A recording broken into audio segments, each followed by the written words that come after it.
Good morning students. Class 10th।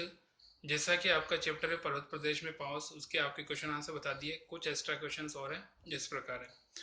बादलों से पर्वत छिप जाने पर कवि ने क्या कल्पना कीजिए, अपने इस शब्दों में लिखिए। यहाँ पे जैसा कि आपने पढ़ा कि किस प्रकार से एक बहुत बड़ा बादल आता है जो कि पूरे पूरे पहाड़ को ढक लेता है, फिर कवि कल्पना करता है कि पूरा का पूरा पहाड़ ही बादल पर सवार होकर उड़ता हुआ नजर आ रहा है। जो पर्वत अभी अभी दिखाई दे रहा था वो अभी न जाने कहाँ गायब हो गया। लगता है पर्वत बादलों के पंख लगाकर गायब हो गया है। पर्वत पर जब बादल घिर आते हैं तब धुंध छा जाती है और धुंध कुछ ही क्षणों में पर्वत को इस सत्ता को मिटा देती है। नीले नीले बादलों के धुंधलेखे को देखकर कवि कल्पना करता है जैसे नीला आकाश टूटकर धरती पर गिर पड़ रहा है। यहाँ पे जैसे ही कवि ने कल्पना की कि बहुत बड़े बादल आया और उस बादल ने पूरे पूरे पहाड़ को ढक लिया और इसी कारण वहां पे अदृश्यता की स्थिति उत्पन्न हो गई। कुछ भी नजर नहीं आ रहा है और इसीलिए कवि यहाँ पे कहता है कि ऐसा लगता है जैसा कि पूरा पूरा पहाड़ ही उस बादल पे सवार होकर उड़ता हुआ कहीं चला जा रहा है। नेक्स्ट आता है पल पल परिवर्तित प्रकृति वेश से कवि का क्या तात्पर्य है। वर्षा ऋतु में प्रकृति का रूप पल पल परिवर्तित होता रहता है। कभी धूप चमकने लगती है, कभी सूर्य बादलों की ओट में छिप जाता है, कभी प्रकृति का सुहावना रंग दिखाई देता है, कभी इतने तेज और घने बादल छा जाते हैं कि कुछ नजर ही नहीं आता, और कभी घनघोर वर्षा होने लगती है।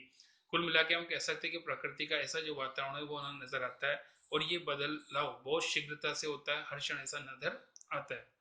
नेक्स्ट क्वेश्चन है, सुमित्रा नंदन पंत जी कल्पना के सुकुमार कवि स्पष्ट कीजिए।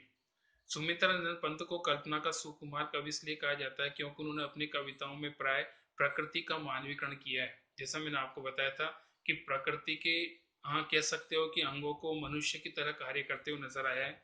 जैसे कवि का किरणों से बात करना, अपने पैरों के पास स्थित ताल रूपी दर्पण में अपना रूप निहारना, झरनों द्वारा पर्वत का गुणगान करना, पेड़ों का अनिमेष आकाश की ओर देखना, बादलों का पंख फड़फड़ाना और इंद्र द्वारा बादल रूपी यान पर बैठकर जादुई खेल दिखाना। ये सारे दृश्य जो नजर आते हैं वो सब कवि की कल्पना है और ये सब मानवीकरण के उदाहरण है। इस मानवीकरण के द्वारा कवि कल्पना की सुकुमारता को स्पष्ट रूप से परिलक्षित होती है। नेक्स्ट, पर्वत प्रदेश में पावस नामक कविता का प्रतिपाद्य। प्रस्तुत कविता में कवि वर्षा ऋतु में पर्वतीय प्रदेश में होने वाले प्रकृति में क्षण क्षण परिवर्तन को बड़े ही सुंदर ढंग से व्यक्त किया है।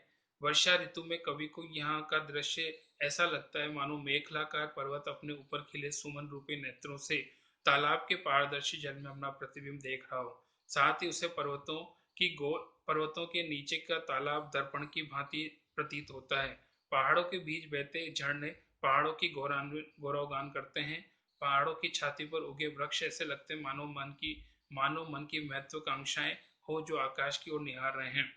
कभी बादलों के छा जाने पर ऐसा लगने लगता है कि पर्वत बादल रूपी पंख लगाकर आकाश में उड़ रहे हैं। ऐसे समय में झरने दिखाई नहीं देते, केवल उनका स्वर ही सुनाई पड़ता है। कभी ऐसा लगता है मानो धरती पर बादल आक्रमण कर रहे हैं और तालाब से उड़ता हुआ कोहरा ऐसा लगता है जैसे तालाब में आग लग गई और वहां धुआं उठ रहा। ये सभी जादुई दृश्य देखकर कवि को ऐसा लगता है जैसे वर्षा का देवता इंद्र अपने जादू खेल दिखा रहा है।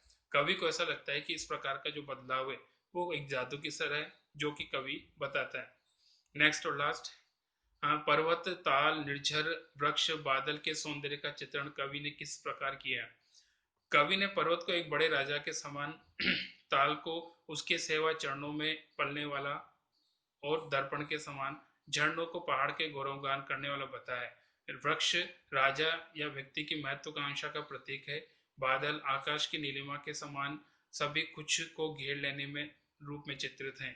इस प्रकार कवि ने प्रकृति के सभी उपादानों का वर्णन चित्रात्मक भाषा में किया है।